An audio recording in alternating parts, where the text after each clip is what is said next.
Hi అండి, నేను మీ Chandrika. Welcome back to Ask Wonders. ఈరోజు వీడియోలో ఒక టేస్టీ పికిల్ రెసిపీ చూపించబోతున్నాను. ఏంటా అనుకుంటున్నారా? చికెన్ పికిల్ అండి.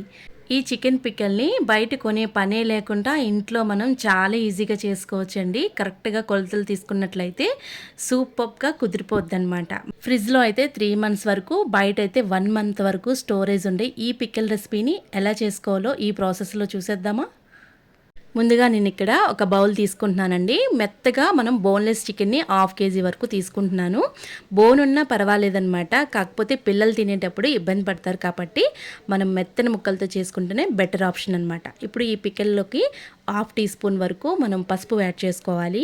1 tablespoon సాల్ట్, అలాగే 1 tablespoon ఆయిల్ వేసి ముక్కలకి బాగా మసాజ్ చేసి పక్కన పెట్టుకోవాలన్నమాట. ఇది బాగా కలిపి ఒక అరగంట పాటు అయినా సరే మనం పక్కన పెట్టుకుంటే మ్యాగ్నెట్ అయ్యి పికిల్ అనేది బాగా వస్తుందన్నమాట. ఇప్పుడు తర్వాత ప్రాసెస్ ఏంటో చూద్దాం. ముందుగా ఇప్పుడు ఒక కడాయి తీసుకోండి. 2 ఇంచుల వరకు చెక్కను తీసుకోండి. దాల్చిన చెక్క, అలాగే 5 యాలకులు, 5 లవంగాలు, అలాగే దీంట్లోకి 2 tablespoon వరకు ధనియాలు పడతాయి అన్నమాట. అలాగే 1 tablespoon వరకు ఆవాలు తీసుకోండి. అలాగే 1 tablespoon వరకు జీలకర్ర తీసుకోండి. అలాగే 1/2 teaspoon వరకు మెంతులు తీసుకోండి. ఇప్పుడు వీటన్నిటిని కూడా డ్రై రోస్ట్ చేసుకోవాలండి. మరీ మాడిపోకుండా లో మీడియంలో పెట్టి కాస్త వెచ్చబడితే సరిపోతుందనమాట. జస్ట్ మనం పౌడర్ కొట్టేంత వరకు వేడెక్కితే సరిపోతుంది. ఇప్పుడు మెత్తటి పౌడర్ మిక్సీ జార్లో వేసుకొని ఇలా చక్కగా మసాలా పౌడర్ని రెడీ చేసుకోండి. ఇప్పుడు ఒక ప్యాన్ తీసుకోండి.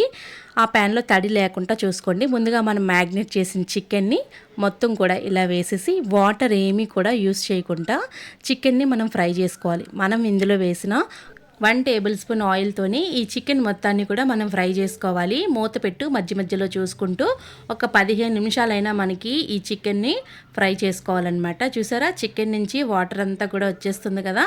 ఈ వాటర్ అంతా కూడా ఎగిరిపోయేంత వరకు మధ్య మధ్యలో చూసుకుంటూ చికెన్ని లో మీడియంలోనే కుక్ చేసుకోవాలండి. హై ఫ్లేమ్లో కుక్ చేయకండి, అడుగంటుతుంది. లో మీడియంలోనే మనం కుక్ చేసుకోవాలన్నమాట. పూర్తిగా డ్రై అయిపోయేంత వరకు ఈ చికెన్ పీసెస్ని చక్కగా ఉడికించుకోవాలి. చూసారా, మొత్తం వాటర్ అంతా పోయి పూర్తిగా డ్రై అయిపోయింది కదా. ఇప్పుడు ఈ ప్యాన్ని పక్కన పెట్టండి. ఇప్పుడు ఒక ప్యాన్ తీసుకోండి.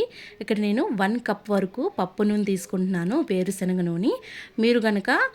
మీరు పప్పుల నూనె తీసుకున్నా పర్వాలేదు, నువ్వుల నూనె తీసుకున్నా పర్వాలేదు, కానీ రిఫైన్డ్ సన్ఫ్లవర్ అయితే ఆయిల్ యూస్ చేయకండి. ఇప్పుడు మనం వేయించుకున్న చికెన్ని శుభ్రంగా దీంట్లోకి మొత్తం కూడా వేసేసి లో మీడియంలోనే కుక్ చేసుకొని ఫ్రై చేసుకోవాలి.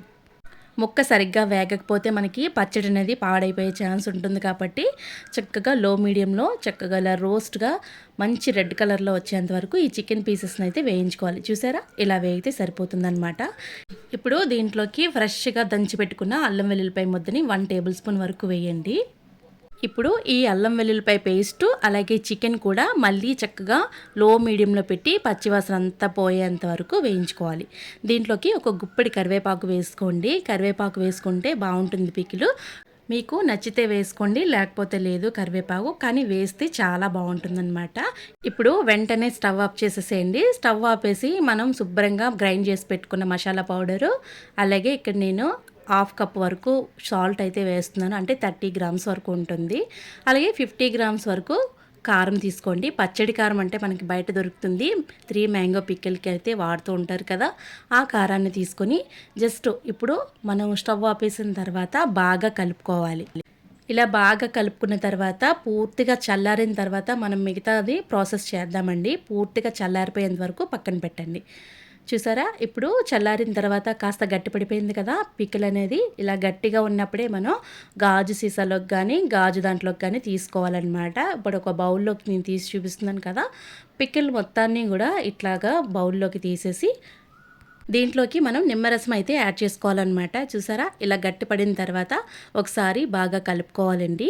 ఇప్పుడు దీంట్లోకి మనం ఒక 3 నిమ్మకాయల్ని చక్కగా పిక్క తీసేసి పలుపుని మాత్రమే తీసుకొని ఒక 30 ml వరకు నిమ్మరసాన్ని వేసుకోవాలి.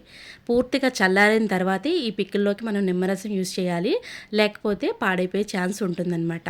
ఇప్పుడు నిమ్మరసం వేసిన తర్వాత ఒకసారి బాగా కలిపేసి ఒక 2 days పాటు వదిలేస్తే పచ్చడి అనేది చాలా బాగుంటుందండి. మీరు నోట్లో వేసుకుంటే కరిగిపోయేంత టేస్ట్ ఉంటుందన్నమాట. చూసారు ఎంత బాగా వచ్చిందో పచ్చడి. నేను 2 days తర్వాత చూపిస్తున్నాను అనమాట. ఒక్కసారి ఈ పికిల్ని వేడి వేడి అన్నంలో తిన్నారంటే అస్సలు వదిలిపెట్టరనమాట.